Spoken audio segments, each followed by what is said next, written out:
मेरा नाम शोभित है। यूनिवर्सिटी में दिन तेजी से गुजर रहे थे और मेरा नाम अब सिर्फ एक पहचान के लिए नहीं, बल्कि अब एक शोहरत बन चुका था। हर नया आने वाला इंसान मुझे पहचानता था, हर जानने वाला मेरे किस्से सुनकर जाता था। लेकिन जो एक चीज़ अभी तक मेरे काबू में नहीं आई थी, वो थी रूही शुक्ला। एक दिन मैं कैंटीन में अपने दोस्तों के साथ बैठा हुआ था। वहाँ हंसी मजाक चल रहा था, वही पुराने टॉपिक पर कि कौन सी लड़की नई है, कौन सी इंटरेस्टिंग है। मेरे दोस्त वंश ने एक तरफ इशारा किया और कहने लगा कि वो देख, वही ठंडा व्यवहार, रूही आज भी उसी अंदाज में बैठी हुई है। मैंने पीछे पलटकर देखा तो वो सच में वहां पर बैठी हुई थी, किसी किताब में खोई थी, जैसे ये दुनिया उसके लिए कोई खास अहमियत ना रखती हो। मैंने दबे हुए दिल से कहा कि अजीब लड़की है, हर दिन आती है, बैठती है और किसी को कुछ कहे बिना ही चली जाती है। मेरे दोस्त दीपक ने एक जोरदार हंसी हंसी और कहने लगा, या फिर तेरा असर भी काम नहीं आया। शोभित, यार माना कि तुम यहाँ के किंग हो, पर ये तो रियासत के कानून तक नहीं मानती। मैंने कंधे झटके, कहा, जिस दिन मैं चाहूंगा तो ये मुझसे बात भी करेगी। अभी मेरा एक दूसरा दोस्त कहने लगा, तो फिर ऐसा करके दिखाओ, मैं शर्त लगाता हूँ कि ये लड़की तुम्हें कभी मुंह भी नहीं लगाएगी। मैंने टेबल पर हाथ मारा और कहा कि ठीक है। तो फिर लग गई शर्त। ज्यादा दिन नहीं, सिर्फ 3 दिन में मैं उसे वहां लाऊंगा जहां ये खुद बात करने पर मजबूर हो जाएगी। शर्त सारे दोस्तों के सामने लगी थी और अब ये सिर्फ रूही को हासिल करने का मामला नहीं रहा था, ये मेरी ईगो का खेल बन चुका था।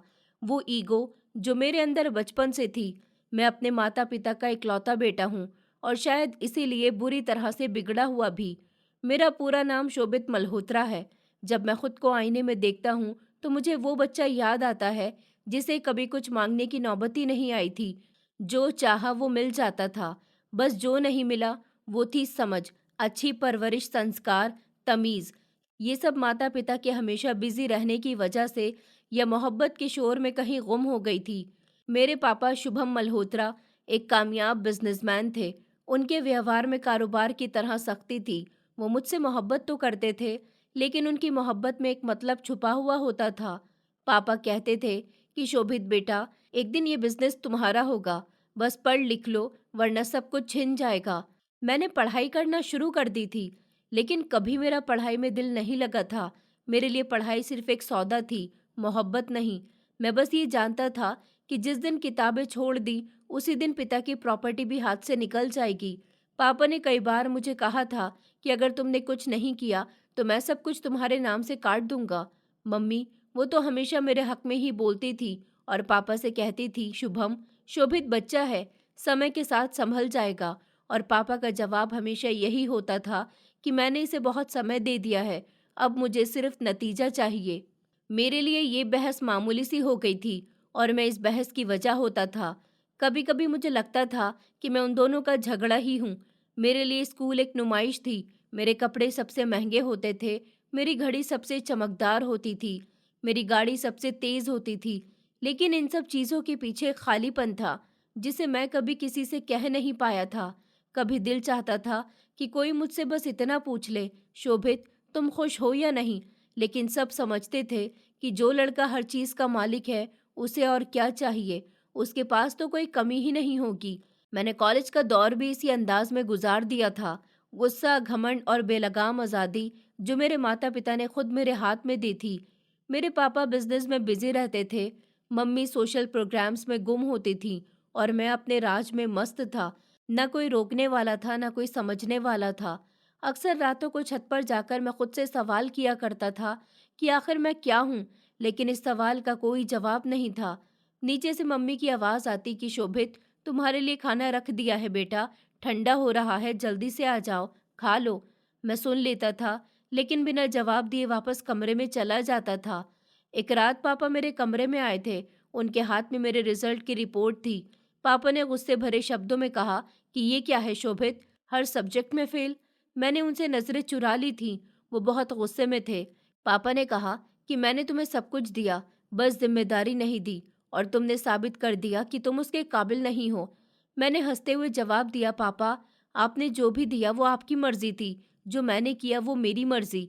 मेरे ये शब्द जैसे उनके दिल पर तीर की तरह लगे थे। वो पलटे और जाते जाते कहने लगे कि याद रखना शोभित, अगर तुमने पढ़ाई नहीं की तो मैं अपना नाम भी तुमसे छीन लूंगा। ये शब्द मेरे अंदर गूंजने लगे थे, लेकिन फिर वही जिद जाग उठी थी कि मैं क्यों स्टडी करूं, मुझे तो सब कुछ मिल ही गया है। आखिर मुझे पढ़ने की क्या ज़रूरत है? मेरी दुनिया तो वैसे भी किताबों से बाहर थी। मेरी मम्मी कभी कभी मेरे सर पर हाथ फेरकर कहती थी कि बेटा, पिता का दिल बहुत सख्त होता है, लेकिन वो टूटता भी जल्दी ही है। तुम प्लीज़ थोड़ा सा संभल जाओ, वो तुम्हारी भलाई के लिए ही कह रहे हैं। मम्मी की बात सुनकर मैं खामोश रहता था, क्योंकि मुझे पता था वो जो चाहती हैं वो मैं बन नहीं सकता। उन दिनों मैंने यूनिवर्सिटी का फॉर्म भर दिया था। मुझे न शौक था न सपना था, बस पापा के गुस्से से बचने का एक और रास्ता था, यूनिवर्सिटी। मेरे लिए कोई नई जगह नहीं थी, बस एक और मैदान था जहाँ पर मुझे जीतना था।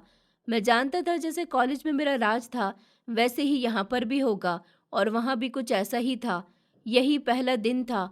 बड़े से गेट से गुजरते ही मुझे लगा जैसे ये जगह मुझे सैल्यूट कर रही है। सबकी नज़रें मुझ पर थीं, कुछ की जलन से तो कुछ की हैरानी से और कुछ की डर से। लेकिन मुझे ऐसी नज़रों की आदत थी। मेरे साथ मेरे वही दोस्त थे जो मेरे एटीट्यूड को और भी ज़्यादा आग देते थे। लेकिन उस दिन कुछ अलग बात थी, कुछ अलग हुआ था। एक तरफ से गुजरते हुए मुझे एक अजनबी सी नज़र महसूस हुई थी। वो एक मामूली सी लड़की थी, या शायद गैर मामूली थी। उसने सिंपल सा सूट पहना हुआ था, दुपट्टा उसके दोनों कंधों से लेकर घुटनों तक आ रहा था। किताबें सीने से लगाए हुए, नज़रें झुकाए हुए, वो मेरी दुनिया से बिल्कुल अलग थी। मैंने बस एक लम्हे उसे देखा और फिर नज़र हटा ली, लेकिन दिल कुछ और ही कह रहा था। मेरे अंदर पहली बार एक खामोशी सी उतरी थी, एक ऐसा लम्हा जो मेरे लिए नया था, लेकिन मैंने उसे झटक दिया था। ये क्या है? एक मामूली सी लड़की क्यों मुझे इम्प्रेस कर गई? ये सवाल भी जल्द ही मेरे एटीट्यूड में दब गया था। मैं वही शोभित मल्होत्रा था, अपने माता पिता का इकलौता और बिगड़ा हुआ बेटा, और सबसे ताकतवर। लेकिन ये बात मुझे नहीं पता थी कि वो खामोश सी लड़की, वही जिसने नज़र तक नहीं उठाई थी, मेरे भाग्य में वो तूफान लेकर आई थी जिसके बाद कुछ भी पहले जैसा नहीं रहना था। यूनिवर्सिटी में कदम रखते ही मुझे लगा जैसे ये जगह मेरे लिए ही बनी हुई हो। मुझे पहचानने वालों की संख्या पहले दिन से ही हैरान कर देने वाली थी। मैं जैसे ही कैंटीन की तरफ गया, लड़के अपनी बातचीत रोककर मुझे देखने लगे थे। कुछ मुझे हेलो करते तो कुछ पीछे हट जाते, जैसे उन्होंने मेरे व्यवहार का अंदाज़ा लगा लिया हो। मैंने वैसा ही व्यवहार अपनाया था जैसा एक राजा अपनी प्रजा के साथ रखता है, थोड़ा घमंडी, थोड़ा बेपरवाह। अरे शोभित ब्रो, वेलकम टू हेल, मेरे एक पुराने दोस्त ने जोर से हंसते हुए कहा। मैंने उससे हंसते हुए कहा, यह हेल मेरे लिए किसी हेवन से कम नहीं है, तुम अपनी हद में रहो। मेरा जवाब सुनकर सब हंस पड़े थे। मेरे दोस्तों का ग्रुप अब पहले से बड़ा और ज़्यादा क्रेजी हो चुका था। हम अक्सर क्लासेस छोड़कर लॉन में बैठते थे या कैंटीन में बैठे हुए रहते थे। आने जाने वालों पर कमेंट पास किया करते रहते थे। सब हमें जानते थे, कुछ तारीफ में, कुछ डर में। दूसरे दिन ही एक सीनियर लड़की मेरे करीब आई और कहने लगी, शोभित, तुम्हारे बारे में काफ़ी सुना है, सब कुछ सच है क्या? मैंने हंसते हुए कहा, सच और अफवाहों के बीच जो फ़र्क है वो मेरी आंखों में तुम देख सकती हो। वो थोड़ा सा झेंप गई थी, फिर आगे बढ़ गई। मैंने अपने दोस्त की तरफ देखा और कहा कि ये यूनिवर्सिटी मेरी हो चुकी है। एक दिन इसी तरह क्लास से निकलते हुए मुझे डर से एक लड़की नजर आई थी। वो मामूली से कपड़ों में थी, सिंपल सा बैग लटकाए हुए थी और धीरे धीरे चल रही थी, लेकिन उसकी चाल में कुछ अलग था। मेरी नज़र उसे देखकर रुक गई थी, लेकिन मैंने कुछ नहीं कहा था। मेरे दोस्त ने मेरी नज़रों को नोटिस कर लिया था, फिर कहने लगा कि ये लड़की यूनिवर्सिटी में नई है, बहुत ही अलग बिहेवियर की है। मैंने कहा, अलग कैसे? उसने कहा कि अलग बस वही जो मामूली सी होती है ना लड़कियां, न हाय न हेलो, न किसी बात का जवाब, न किसी से घुलती मिलती है। मैंने धीरे से हंसी भरी और कहा, फिर तो मेरे लिए चैलेंज है ये मेरा पहला सामना था रूही से। उससे बिना बात किए सिर्फ एक नज़र ने मुझे चौंका दिया था। वो ऐसे स्टाइलिश नहीं थी जैसे बाकी लड़कियां होती हैं, न वो ज़्यादा बोल्ड थी, लेकिन उसकी मौजूदगी खामोशी से असर डाल रही थी। उस दिन शाम को मैंने यूनिवर्सिटी के फेसबुक ग्रुप पर एक पोस्ट की, नए सेशन की सबसे स्पेशल बात कौन है, कैप्शन में लिखें। कमेंट में मेरा नाम बार बार आ रहा था। किसी ने लिखा था किंग शोभित इज बैक, तो किसी ने लिखा था कि अब यूनिवर्सिटी का मज़ा दोगुना हो गया। मैंने स्क्रीनशॉट लिया और अपने दोस्तों को भेज दिया था। अब ये जगह मेरे कदमों तले है। एक और दिन जब हम यूनिवर्सिटी के कैफ़े में बैठे हुए थे, मेरे एक दोस्त ने कहा कि शोभित, वही लड़की रूही, वो सामने बैठी हुई है। मैंने लापरवाही से एक नज़र उस पर डाली। सच में वो वही थी, सिंपल, अट्रैक्टिव और सुकून से बैठी हुई। उसे देखकर लगता था कि वो बहुत संस्कारी है, क्योंकि उसका दुपट्टा कभी भी उसके सीने से अलग नहीं होता था और नज़रें हमेशा किताब में झुकी हुई होती थी। मैंने हंसते हुए कहा कि किताबों में क्या रखा है, दुनिया तो देखने वाली चीज़ है। उसी दिन मेरे एक सीनियर ने मुझे रोक कर कहा कि शोभित, ज़्यादा मत अड़ो यहाँ, हर किसी का टाइम बदलता है। मैंने हुंकारा भरा और कहा, मेरा टाइम नहीं, मेरा दौर है और ये दौर जल्द ख़त्म नहीं होता। यूनिवर्सिटी के एक इवेंट में मैंने स्पीच दी। टॉपिक था यूथ लीडरशिप। मैंने माइक पर जाकर कहा, नेतृत्व सिर्फ शब्दों से नहीं, असर से होती है और असर वही डालता है जो खुद पर विश्वास रखता हो। तालियां बजने लगी थी और मेरे कॉन्फिडेंस को आसमान छूने लगा था। इवेंट खत्म होते ही मुझे एक तरफ वही लड़की नजर आई थी, रूही। इस बार वो एक प्रोफेसर से कुछ बात कर रही थी। उसका अंदाज बहुत ही संस्कारी था। उसके बोलने के अंदाज में बहुत ही मासूमियत थी, मगर शब्द बहुत पक्के थे। मैंने अपने दोस्त से कहा कि ये लड़की बहुत ही इंटरेस्टिंग है। उसने हंसते हुए कहा, तो फिर जाओ बात करके देख लो। मैंने कहा कि नहीं, अभी नहीं, अभी इसे और तलाश में रखना है। मैंने फैसला कर लिया था, इस यूनिवर्सिटी में अगर कोई चीज़ मेरे काबू में नहीं, तो वो वही लड़की रूही है और मैं ऐसी कोई चीज़ छोड़ता नहीं। शर्त लग चुकी थी, जिसे मुझे हर हाल में जीतना था। अगले दिन मैंने यूनिवर्सिटी के गार्डन में देखा, वो लड़की अपने किसी क्लास फेलो के साथ बैठी हुई थी। मैं उनकी तरफ बढ़ा। रुककर हल्के अंदाज में मैंने कहा, हेलो मिस रूही, कैसी हैं आप? उसने एक नज़र मेरी तरफ देखा, फिर कुछ कहे बिना दोबारा अपने नोट्स में बिजी हो गई। उसने तो मुझे ऐसे इग्नोर किया जैसे मैं वहां था ही नहीं। मेरे माथे पर बल पड़ गए।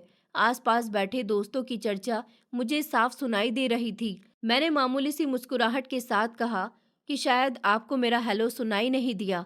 इस बार उसने नज़र भी नहीं उठाई थी। मैंने कहा, ठीक है, खामोशी भी कभी कभी हाँ से ज्यादा साफ होती है। इतना कहकर मैं वहां से हट गया था, लेकिन मेरा खून खौल रहा था। शाम को जब मैं अपने दोस्तों के साथ बैठा, सबको मेरे फेल होने का इंतजार था। कोई कह रहा था कि शोभित की पहली हार होने वाली है। कोई कहने लगा कि इसका एटीट्यूड पहले किसी ने नहीं तोड़ा, मज़ा आ जाएगा। मैं सबकी बातें खामोशी से सुनता रहा।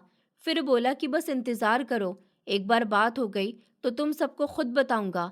अगले दिन मैंने उसके क्लास टाइम का अंदाज़ा लगाया और उसी समय लाइब्रेरी चला गया। वो वहाँ पहले से ही मौजूद थी, अलग सी कुर्सी पर किताब में खोई हुई थी। मैं उसके सामने जाकर बैठ गया। वो वैसे ही अपने काम में बिजी रही थी। मैंने थोड़ा झुककर कहा कि रूही, मैं सच में तुमसे बात करना चाहता हूँ, सिर्फ 2 मिनट के लिए। उसने एक लम्हे के लिए नजरें उठाईं और फिर बिना कुछ कहे किताबें बंद की और उठकर वहां से चली गई थी। मैं वहीं बैठा रह गया था। इतनी साफ बेरुखी मैंने तो कभी नहीं देखी थी। मेरे दोस्तों को जैसे इसी लम्हे का इंतजार था जब वो आए और हंसने लगे। मेरे एक दोस्त ने मजाक उड़ाते हुए कहा कि शोभित यार, ये तो रुकने का नाम ही नहीं ले रही है। अरे कहाँ गया वो किंग? लगता है क्वीन ने हुक्म करने से इनकार कर दिया है।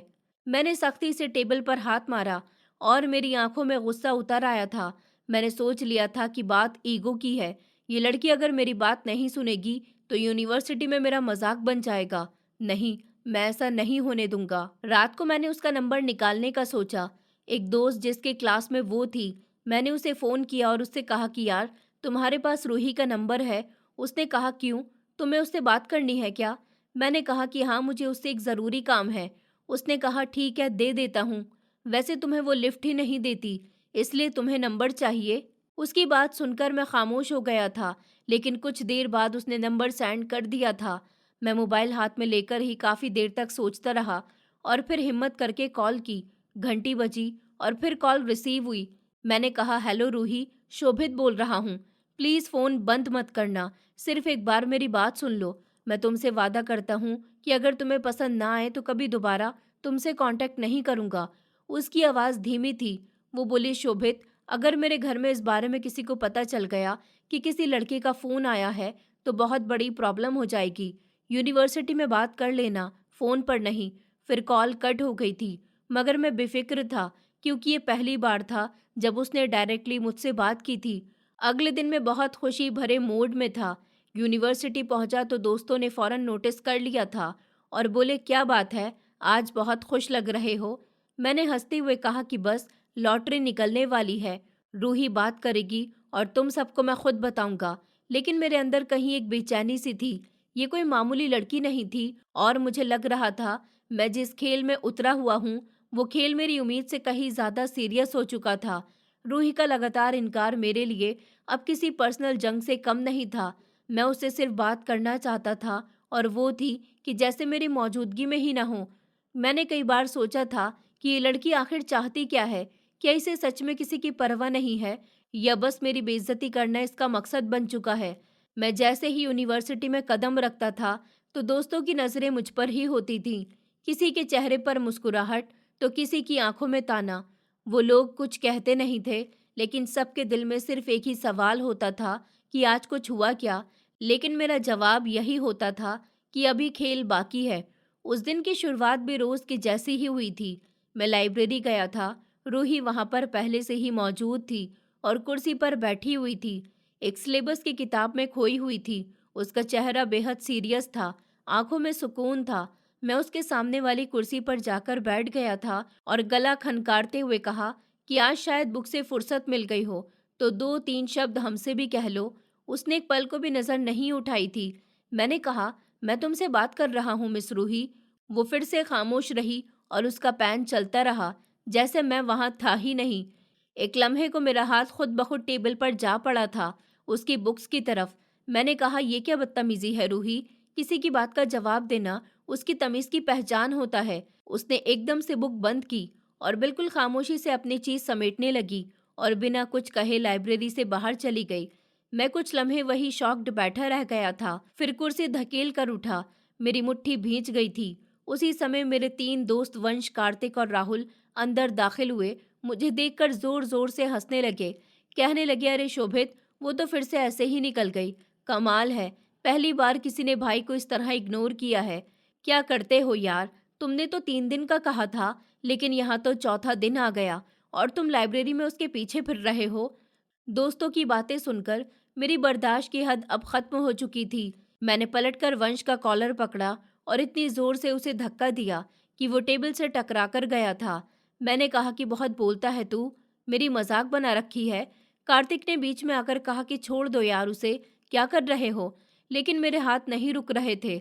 मैंने वंश के चेहरे पर घूंसे मारने शुरू कर दिए थे। एक दो तीन, यहाँ तक कि उसकी नाक से खून बहने लगा था। लाइब्रेरी में चीख पुकार मच गई थी। स्टूडेंट पीछे हटने लगे थे, कुछ भाग गए थे, कुछ मोबाइल से वीडियो बनाने लगे। रूही वहां खड़े होकर सब कुछ देख रही थी।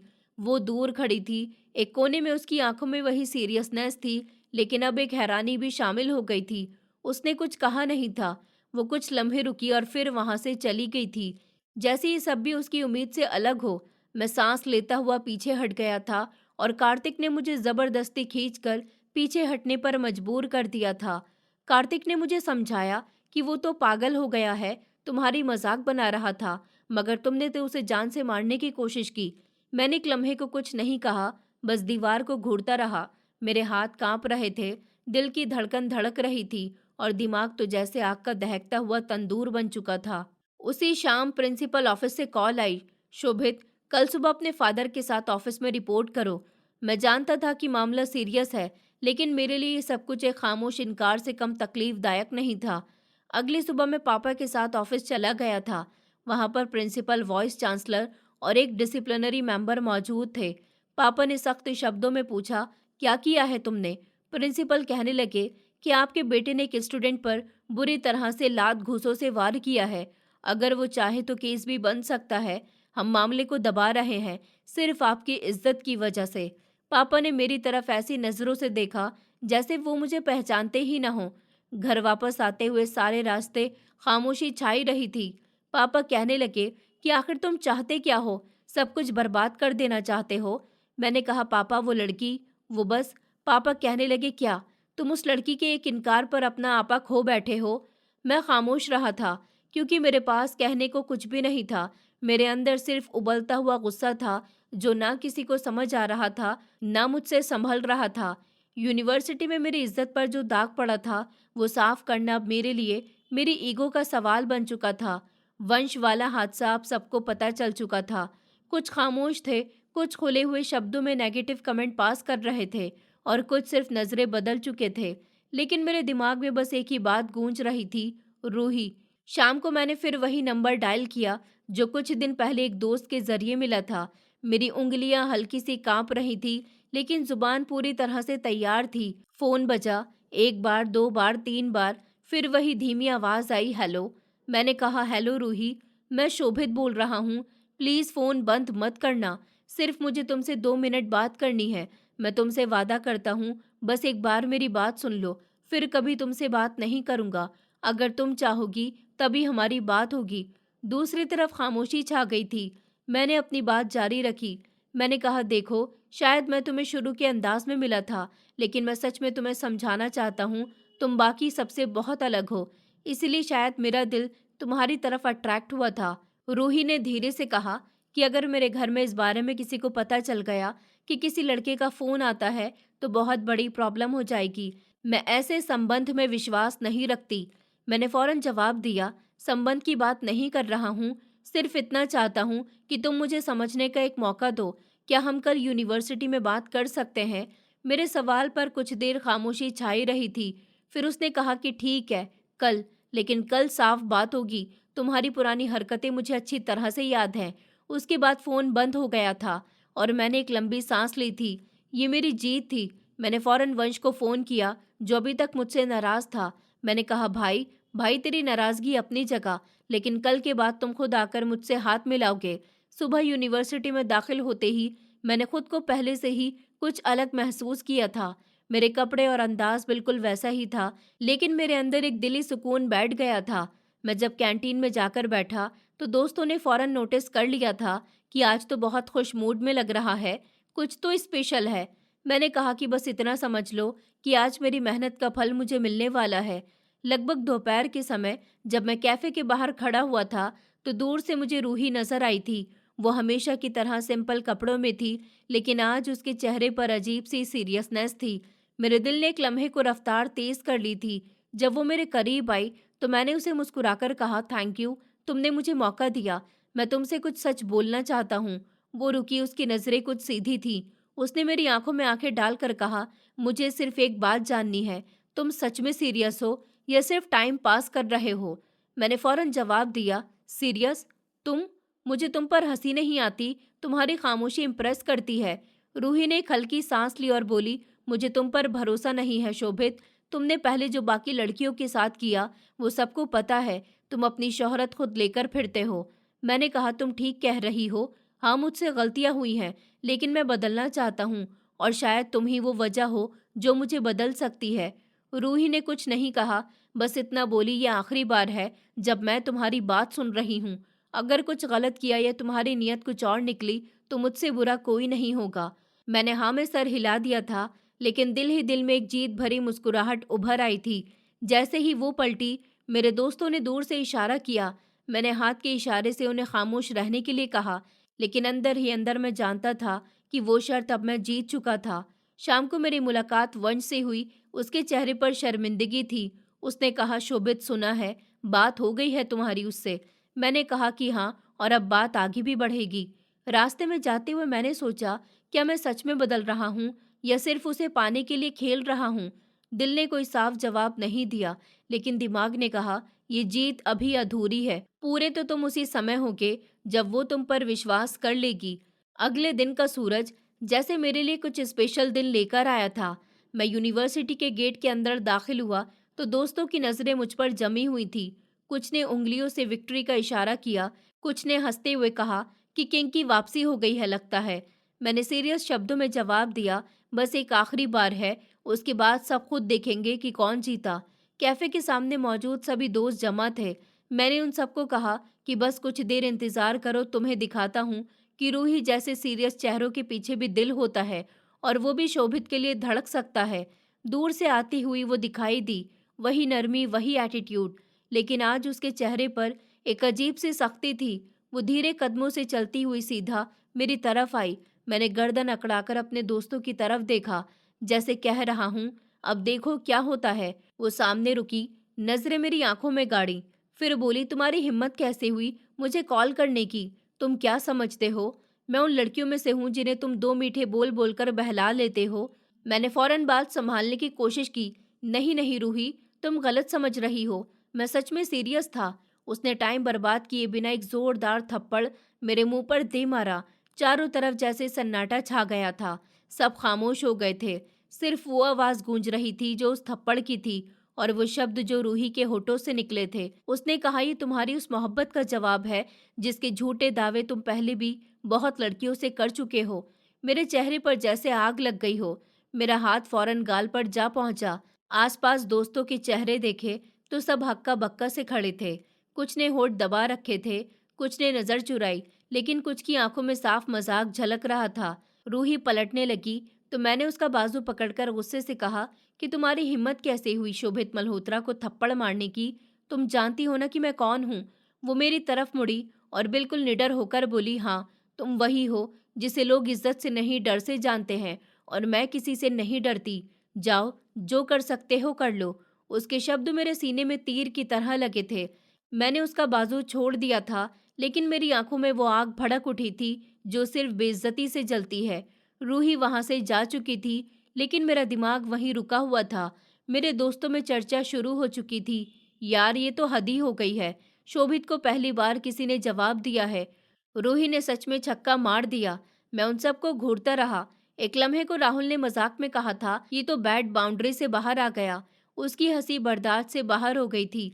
मैंने टेबल के कोने पर रखा हुआ पानी का ग्लास उठाया और उसके मुंह पर दे मारा था और कहा कि चुप रहो तुम सब, ये खेल अभी खत्म नहीं हुआ।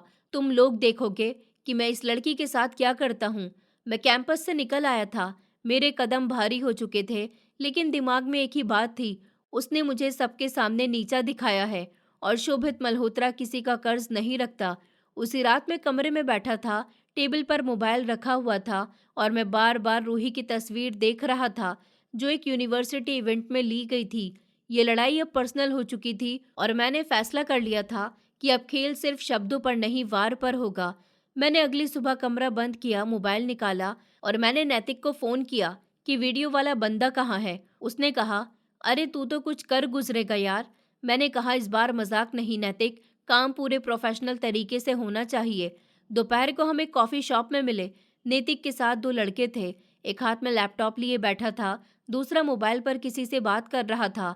मैंने रूही की एक फोटो उनके सामने रखी थी जो पिछले हफ्ते की एक क्लास की ग्रुप फोटो से निकाली गई थी। मैंने उसे कहा कि इस लड़की की ऐसी वीडियो बनाओ जिससे लगे कि ये किसी के साथ गलत माहौल में है, बस चेहरा साफ नजर नहीं आए, बाकी सब तुम पर है।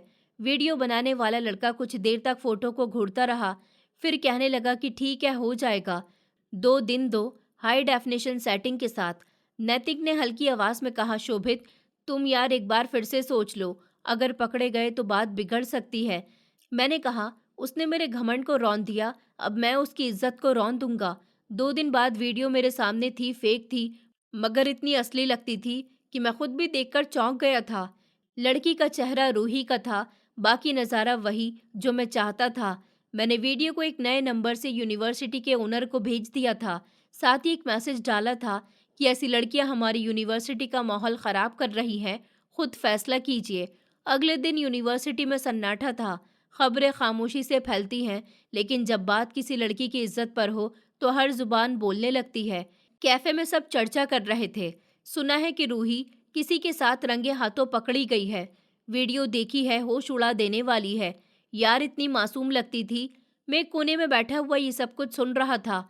मेरे अंदर जो आग जल रही थी उसकी हद अब मेरे होठों पर मुस्कुराहट बन चुकी थी। उसी दिन रूही को प्रिंसिपल ऑफिस में बुलाया गया। वो चुपचाप आई, उसका चेहरा बहुत खामोश था, आंखों में सवाल थे।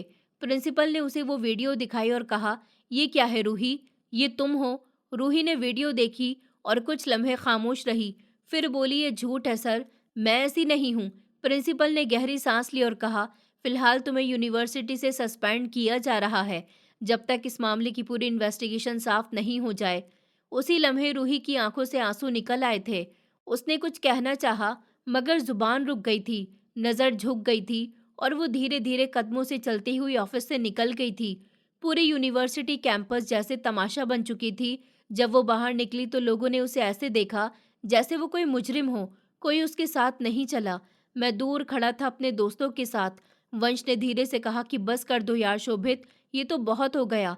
मैंने ठंडी आवाज में कहा कि अभी तो बस शुरुआत है। उस शाम नैतिक ने मुझे फोन किया और कहने लगा, वो लड़की आज रोते रोते अपने पिता के साथ घर गई है।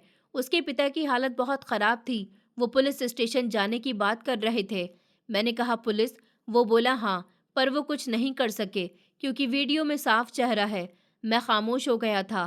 पहली बार दिल में एक लम्हे को चुभन सी हुई थी, लेकिन फिर फौरन दिमाग ने कहा यही तो मैं चाहता था।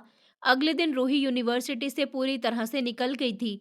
वजह यूनिवर्सिटी की इज्जत खराब होने का खतरा थी और मैं फिर से जीत गया था। जब वो गेट से बाहर जा रही थी, मैंने दूर से देखा। उसकी नजरें जमीन पर थी, हाथ में अपने पिता का बाजू था। आंखों में वही आंसू थे जो कुछ कह रहे थे।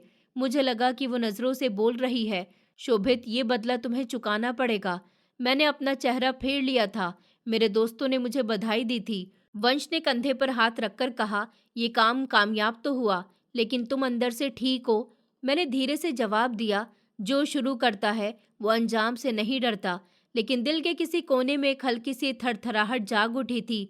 वो जो एक खामोश कॉन्फिडेंस से भरी हुई लड़की थी, आज सिर्फ एक वीडियो की वजह से सब कुछ खो बैठी थी और मैं सब कुछ जीतकर भी अजीब सा खालीपन महसूस कर रहा था। रूही यूनिवर्सिटी से जा चुकी थी और मेरे आसपास वही चेहरों की भीड़ थी जो हर बार मेरे हर वार पर तालियां बजाते थे। लेकिन अंदर कुछ अजीब सा खालीपन फैलने लगा था, जैसे शोर में भी खामोशी सुनाई दे रही हो।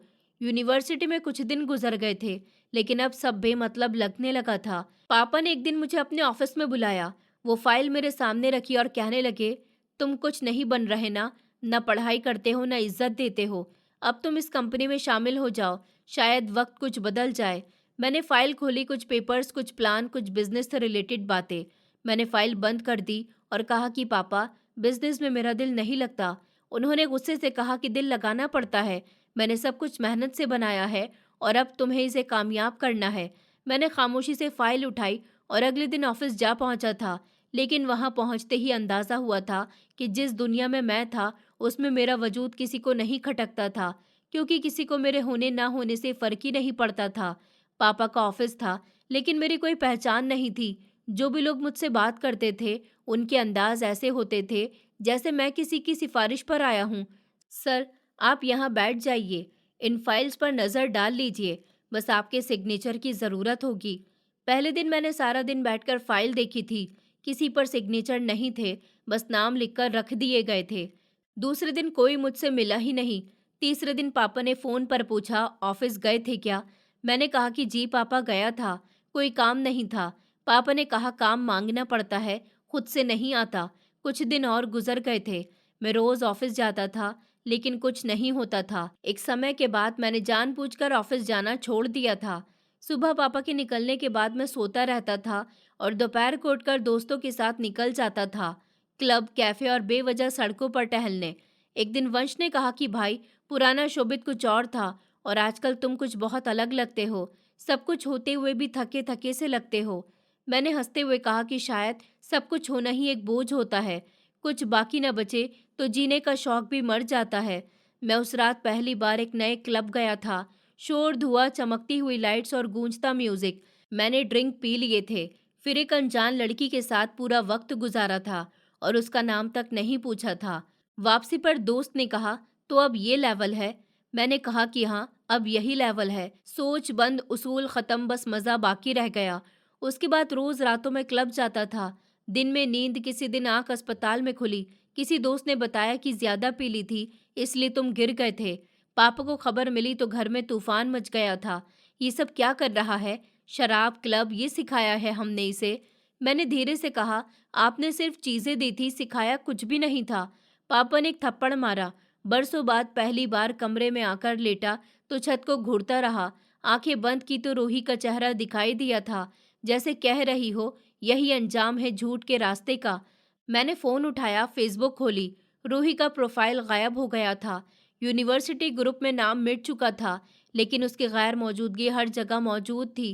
एक दिन कैफे में बैठे हुए वंश ने पूछा, अगर वक्त वापस आ जाए तो क्या दोबारा वही करोगे जो तुमने किया था? मैंने सिगरेट बुझाकर कहा कि शायद हाँ, शायद नहीं, लेकिन अब फर्क नहीं पड़ता। धीरे धीरे सारे दोस्त भी बदलने लगे थे। कुछ ने नौकरी करनी शुरू कर दी थी, कुछ ने शादी की बातें शुरू कर दी थी। मैं वहीं खड़ा था जहां से सब गुजर चुके थे। ऑफिस अब पूरी तरह से छूट चुका था। पापा ने बोलना बंद कर दिया था। मम्मी खामोशी से देखती रहती थी। उनकी आंखों में सवाल होते थे जो होठों तक नहीं आते थे। एक दिन खाली सड़क पर गाड़ी दौड़ाते हुए खुद से सवाल कर रहा था, शोभित तू है कौन? और पहली बार कोई जवाब नहीं आया था। सिर्फ एक खामोश हंसी थी जो गाड़ी की खिड़कियों से टकराकर वापस मेरे दिल में गूंज रही थी। और मैं उस जमीन पर कदम जमा चुका था। उस रात मौसम अजीब सा था। दम घुटने वाली पसीने से भीगी हुई दीवारें और मेरे आसपास हंसी का शोर। एक लड़का जो शायद नए चेहरों में से था मेरे करीब आया और हंसते हुए बोला, क्या शोभित भैया, आजकल कोई नया शिकार नहीं मिला है? सुना है पहले आप यूनिवर्सिटी के किंग हुआ करते थे, अब बस क्लब के कोने के होकर रह गए हो। मैंने उसे घूर कर देखा लेकिन कुछ नहीं कहा, बस ग्लास टेबल पर रख दिया। उसने कहा, क्या हुआ? सच कह दिया तो बुरा लगा? अब तो लोग तुम्हें पहचानते भी नहीं हैं। पहले तमाशे थे, अब खामोशी है। मेरे अंदर का लावा भड़क उठा था। अगले ही लम्हे मेरी मुट्ठी उसके चेहरे पर थी। चीख, भीड़, धक्का पेल। मैंने उसे जमीन पर गिराकर लिटाकर मारना शुरू कर दिया था और कहा, जानता भी है तू शोभित मल्होत्रा कौन है? अब बोल, अब बोलना। उसकी नाक से खून बह रहा था। गार्ड्स ने आकर बीच बचाव किया, मुझे अलग कर दिया गया। क्लब के मैनेजर ने फौरन पुलिस को फोन कर दिया और कहा था कि सर, ये मामूली झगड़ा नहीं है, मुकदमा हो सकता है। थोड़ी देर के बाद हम दोनों को पुलिस स्टेशन पहुंचा दिया गया था। वो लड़का बेहोशी में था और मैं खामोश बैठा हुआ था। मेरी आंखों में दहकती हुई चिंगारी थी जो मैं अब अक्सर आईने में देखता था। पुलिस वाले हमें घूरते रहे। एक कांस्टेबल ने हमें टोका कि शोर बंद करो, असिस्टेंट कमिश्नर आने वाली हैं, सब कुछ ठीक होना चाहिए। मैंने गर्दन उठाई, सन्नाटा छा गया था और कहा कि कौन आ रहा है? दूसरे कांस्टेबल ने जल्दी से जवाब दिया कि असिस्टेंट कमिश्नर मैडम आज पुलिस स्टेशन के दौरे पर हैं। उनके आगे सब सीधे खड़े रहते हैं, बड़ी सख्त हैं, समझो इंसाफ की देवी हैं। कुछ लम्हों के बाद ही शोर बढ़ने लगा था। दरवाजा खुला, सब पुलिस ऑफिसर खड़े हो गए थे। मैं कुर्सी पर बैठा हुआ था, लापरवाह सा, लेकिन जैसे ही मैंने पीछे पलटकर देखा, मेरी सांस सीने में रुक गई थी। वही चेहरा, वही नजरें, मगर अब तन पर सादे कपड़ों की जगह यूनिफॉर्म थी और हाथ में सरकारी files. Assistant commissioner Roohi Shukla. मेरे मुंह से फौरन निकला, रूही। उसने एक नज़र मेरी तरफ देखा, ठंडी जानदार नज़र से, जैसे मैं उसकी नज़र में कोई खास हैसियत ना रखता हूँ। पुलिस इंस्पेक्टर ने बताया कि मैडम, झगड़ा क्लब में हुआ है, दोनों अब थाने में मौजूद हैं। रूही ने मेरे चेहरे की तरफ देखा, फिर सवाल किया कि ये कौन है? इंस्पेक्टर ने फाइल देखकर थोड़ा झुककर कहा कि शोभित मल्होत्रा, शहर के बड़े बिजनेसमैन शुभम मल्होत्रा का बेटा। रूही ने कहा, बिजनेसमैन का बेटा, परेशानियां बनाने वाला। मैं खामोश रहा, मैंने नज़र झुका ली। मेरे हाथ कांप रहे थे, शायद सिर्फ मैं ही महसूस कर रहा था। रूही ने उस लड़के की हालत देखी और कहा, बाकी बात बाद में होगी, अगर ये झगड़े से बढ़कर निकली तो कानून खुद बोलेगा। उसके बाद वो वहां से निकल गई थी, लेकिन मेरी दुनिया पलट चुकी थी। शाम को पापा को फोन किया, उन्होंने जमानत करवाई। उन्होंने फोन पर ही गुस्से से कहा कि अब क्या नया कर दिया, रोज नया तमाशा करते हो तुमने तो हमें सिर्फ बदनाम करने का ठेका ले रखा है। पुलिस स्टेशन से निकलते समय मेरी नजरें बार बार उस दरवाजे की तरफ उठ रही थी जहां से रूही गई थी। उसकी मौजूदगी ने कुछ ऐसा किया था कि अंदर जैसे मैं बेचैन हो रहा था। एक लम्हे के लिए मेरा मन कर रहा था कि उसके पीछे जाकर बस इतना कहूं कि मुझे माफ कर दो, लेकिन जुबान बोलने से इनकार कर रही थी। पापा की गाड़ी में बैठा तो माहौल खामोश था। गाड़ी चलती रही, रास्ता आ गया था, लेकिन हम दोनों खामोश थे। पापा ने एक शब्द भी नहीं कहा, जैसे उनके अंदर भी अब कुछ टूट चुका था। फिर घर पहुंचते ही मैं अपने कमरे में चला गया, लाइट बंद कर दी, पर्दे खींच दिए, बिस्तर पर लेटा छत को घूरता रहा। मेरे दिमाग में सिर्फ एक ही तस्वीर थी, रूही की, सरकारी वर्दी में, खामोश और घमंड के साथ, मगर जोरदार। मैंने अपना फोन उठाया, फेसबुक खोली और मैसेज देखे। वो तस्वीरें जो पहले तमाशा लगती थी अब इल्जाम बन चुकी थी। दिल किया कि रूही को कोई मैसेज लिखूं, कुछ कहूं, शायद माफी मांगूं, लेकिन जिस लड़की को मैंने नीचे दिखाने की ठानी थी, आज वो बुलंदी पर खड़ी थी और मैं नीचे धंस चुका था। मैं मैसेज टाइप करता रहा कि मैं माफी मांगना चाहता हूँ रूही, मुझे नहीं पता था कि तुम इतनी मजबूत बन जाओगी और फिर मैसेज डिलीट कर दिया। 2 दिन गुजर गए थे। खामोशी की कंडीशन थी। दोस्तों की तरफ से कोई कॉल नहीं आई थी। पापा मुझसे बात नहीं कर रहे थे। मैं बस जागते रहता था, रात को सोता था, बाकी समय कमरे में बंद दुनिया में रहता था। तीसरे दिन दोपहर के करीब अचानक घर का दरवाज़ा ज़ोर से बजा। नौकर घबराकर बोले, सर, कुछ लोग आए हैं सरकारी वर्दी में। एक ऑफिसर ने कागज़ लहराकर कहा कि उन्हें शोभित मल्होत्रा की तलाश है, एक संगीन मुकदमे में। ये सुनकर मेरा दिल धड़कना भूल गया था। मैंने कहा, कौन सा मुकदमा? ऑफिसर ने सिंपल सा जवाब दिया कि सोशल मीडिया फेक वीडियो बनाने, ब्लैकमेलिंग और साइबर क्राइम के तहत शिकायत दर्ज हुई है आपके नाम पर। हमें यकीन है कि आप इस केस के अहम रोल हैं। मैंने इनकार कर दिया कि आप लोगों को कोई गलतफहमी हुई है। मैंने ऐसा कुछ नहीं किया। मैं ऐसा कुछ नहीं करता हूँ। ऑफिसर ने मेरा लैपटॉप और मोबाइल सब जब्त कर लिया था और मुझे एक यूएसबी दिखाई जिसमें वही वीडियो थी जो मैंने रूही को बदनाम करने के लिए बनवाई थी। उन्होंने कहा कि ये वीडियो आपके सिस्टम से एडिट की गई है। हमारे पास डिटेल प्रूफ मौजूद है। ये सुनकर मेरे पैरों तले से जमीन निकल गई थी। नैतिक वही दोस्त था जिसने वीडियो बनवाई थी, अब गवाह बन चुका था। उसने पुलिस वालों को सब कुछ बता दिया था। मुझे हथकड़ी लगी। मम्मी की चीखें, नौकरों की घबराहट और पापा का खामोश जहर में बुझा हुआ चेहरा सब आंखों के सामने था। पुलिस वैन में बैठा तो एक ऑफिसर ने हंसते हुए कहा, बड़े आए थे किंग, अब देखो किंग कैसे कैदी बनते हैं। मैंने कुछ नहीं कहा। अंदर ही अंदर एक आवाज थी, ये वही हाथ जिसे तूने दूसरों की तकदीर बिगाड़ी थी, आज वही हाथ तेरे जुर्म की मोहर बन चुके हैं। पुलिस स्टेशन पहुंचकर इन्वेस्टिगेशन शुरू हो गई थी। एक के बाद एक सवाल पूछे गए जो नाकाबिले इनकार सबूत थे। मैं खामोश बैठा रहा। कोई सफाई नहीं थी, कोई झूठ नहीं बोला, बस सर झुका दिया जैसे सब स्वीकार कर चुका हूँ। उसी रात हवालात की सलाखों के पीछे लेटा तो नींद नहीं आई थी। दीवार के पीछे से आई हुई रोशनी में वही चेहरा बार बार उभर रहा था। रूही, एक सिंपल सी लड़की जिसे मैंने अपनी घटिया साजिश का निशाना बनाया था और जो आज इंसाफ की कुर्सी पर बैठी थी। एक हवलदार आकर बोला, कल कोर्ट में तुम्हारी पेशी है, तैयार रहना। मैंने धीरे से कहा, वो आएगी? हवलदार ने हैरानी से कहा, कौन? मैंने कहा, वो रूही मैडम। उसने कहा, वो तो खुद ये सब कुछ देख रही हैं और इस केस की निगरानी कर रही हैं। ये सुनकर मेरे शरीर में जैसे करंट दौड़ गया था। मैं उस लम्हे के बारे में सोचने लगा जब वो अदालत में मेरे सामने खड़ी होगी, मेरे जुर्म को शब्दों में बयां करेगी। इस बार थप्पड़ नहीं होगा, बस इस बार इंसाफ होगा और मैं सिर्फ मुजरिम कहलाऊंगा। शोभित, जो कभी यूनिवर्सिटी का राजा था, अब अपने गुनाहों के साये में सिसक रहा था। अदालत की इमारत के बाहर मीडिया की गाड़ियां खड़ी हुई थी। कैमरे, माइक, रिपोर्टर्स सब किसी सनसनीखेज फैसले के इंतजार में थे। मुझे पुलिस वैन से नीचे उतारा गया। हथकड़ियां मेरी कलाइयों में थीं और आंखें जमीन पर थीं। मैंने किसी से नजर नहीं मिलाई थी। कोर्ट रूम में दाखिल हुआ तो वहां हर नजर मेरी तरफ थी, कुछ नफरत से, कुछ हैरानी से। सामने जज की कुर्सी दाई तरफ थी और बाएं तरफ मेरा वकील, जिसका चेहरा साफ बता रहा था कि सिर्फ कानूनी रस्म पूरी करने आया है, बचाने नहीं। कुछ लम्हों के बाद वो दाखिल हुई, असिस्टेंट कमिश्नर रूही शुक्ला, वर्दी में मौजूद, हाथ में फाइल और कदमों में वही जुनून जिसने मुझे पहली बार झंझोड़ दिया था। वो अदालत में गवाही के लिए खड़ी हुई।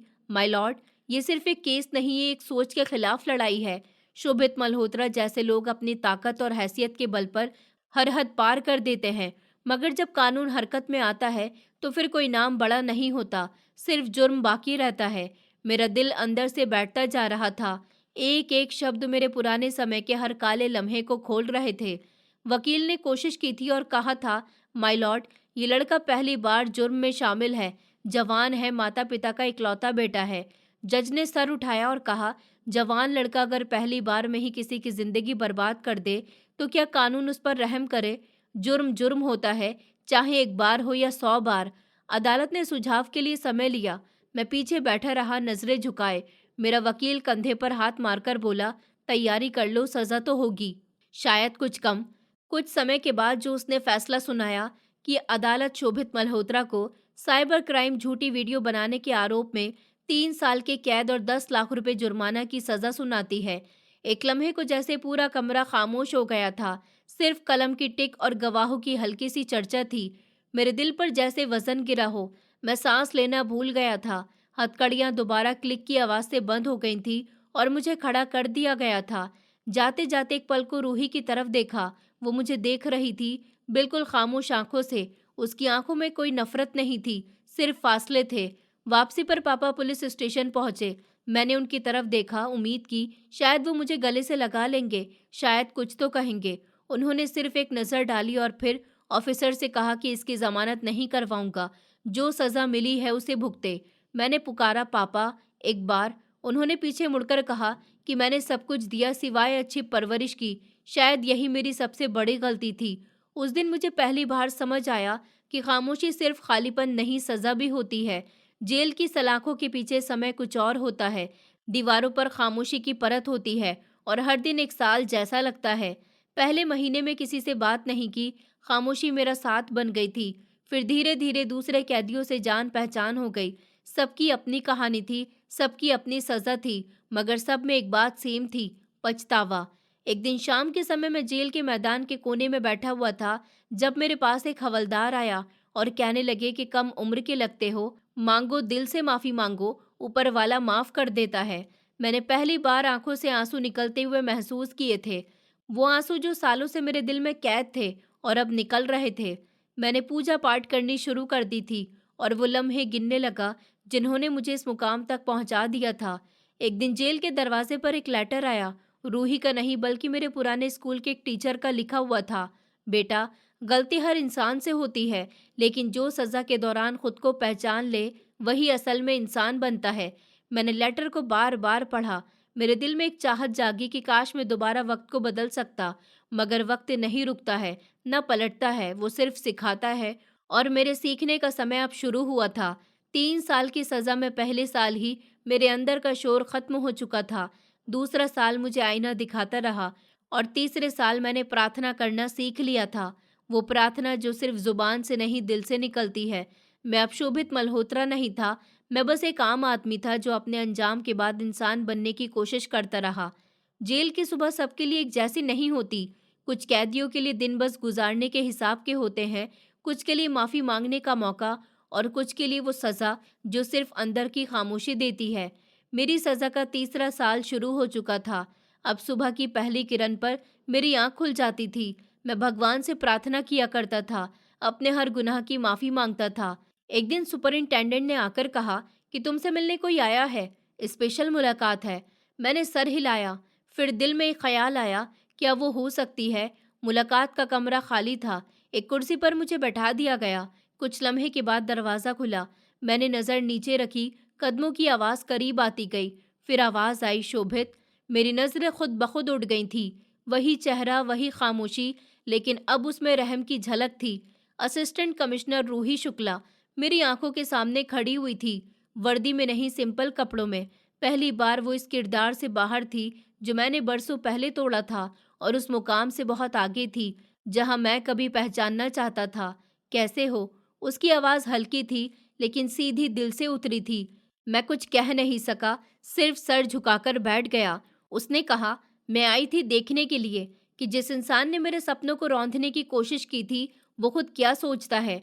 मैंने बड़ी मुश्किल से कहा कि रूही, मुझे अफसोस है। वो शब्द काफ़ी नहीं थे, लेकिन बस यही कह सकता हूँ। उसने कुर्सी खींची और मेरे सामने बैठ गई और बोली, मैं यहाँ माफ़ करने नहीं आई हूँ, न तुम्हारे जुर्म को भूलने आई हूँ। मैं सिर्फ देखना चाहती थी कि तुम वही हो या कुछ बदल चुके हो। मैंने गहरी सांस ली और कहा, जब आप किसी को सब कुछ देकर ऐसा देते हैं और वो उसे बर्बाद कर दे, तो वो सबसे पहले अपनी ही नज़रों में गिर जाता है। आपने जो शब्द बोले थे अदालत में, वो मेरे सपनों में गूंजते हैं। वो कुछ देर खामोश रही, फिर बोली कि मुझे अफसोस होता है अगर तुम आज भी वही होते जो 3 साल पहले थे। लेकिन जो सुन रही हूँ, अगर वो सच है तो शायद सज़ा ने तुम्हें सिखाया है जो तुम्हारे पिता की दौलत न सिखा सकी। मैंने उसकी तरफ देखा कि मैंने सब कुछ पाकर भी कुछ नहीं सीखा, और जब सब कुछ खो दिया तब जाना कि असली ताकत किरदार में होती है। रूही ने कहा कि ऊपर वाला जिसे चाहे इज्जत देता है और जिसे चाहे बेइज्जत कर देता है। तुमने मुझे गिराने की कोशिश की थी, लेकिन वही ऊपर वाला मुझे इस मुकाम पर ले आया जहां तुम मुझसे नजरें मिला भी नहीं पा रहे हो। मैंने नजरें झुकाई और कहा, आपने मुझसे बदला नहीं लिया, ये बदला तो खुद मेरे कर्मों ने मुझसे लिया है। कमरे में खामोशी छा गई थी। कुछ लम्हे ऐसे ही गुजर गए थे। फिर वो उठी और कहने लगी कि मैं तुम्हारे फादर से मिली थी, वो बहुत बदले हुए इंसान लगे। तुम्हारे लिए प्रार्थना करते रहते हैं। मेरे दिल में कुछ चुभा, वो यहाँ नहीं आते और अब मैं उनके आने का हक भी खो चुका हूँ।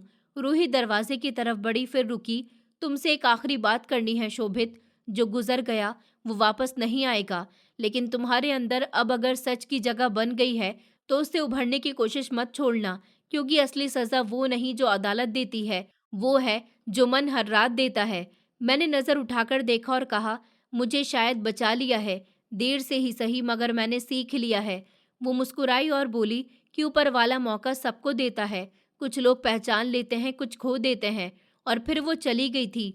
मैं देर तक कुर्सी पर बैठा रहा। सलाखों के उस पार एक रोशनी थी, शायद माफी की, शायद उम्मीद की, शायद एक नई जिंदगी की। उसी रात मैंने पहली बार प्रार्थना की, उसके लिए नहीं, अपने लिए। भगवान, जो इज्जत मैंने दूसरों से छीनी, आज मुझे समझ आ गई है। अब तू ही है जो मुझे माफ कर सकता है। रूही चली गई थी, लेकिन उसके शब्द मेरे साथ रह गए थे। सजा पूरी होने वाली थी, लेकिन माफी मैंने इंसानों से नहीं, ऊपर वालों से की थी। वही प्रार्थना आज भी मेरी जिंदगी की सबसे बड़ी उम्मीद है। इज्जत ताकत से नहीं, किरदार से हासिल होती है। गलतियों की सजा समय देता है और माफी सिर्फ ऊपर वाला देता है। दोस्तों, उम्मीद करती हूँ आपको हमारी कहानी पसंद आई होगी। कहानी पसंद आई है तो वीडियो को लाइक करें, चैनल पर नए हैं तो चैनल को सब्सक्राइब करें और हाँ, नोटिफिकेशन बेल को ज़रूर दबाएं ताकि अगली अपडेट सबसे पहले आपको मिले।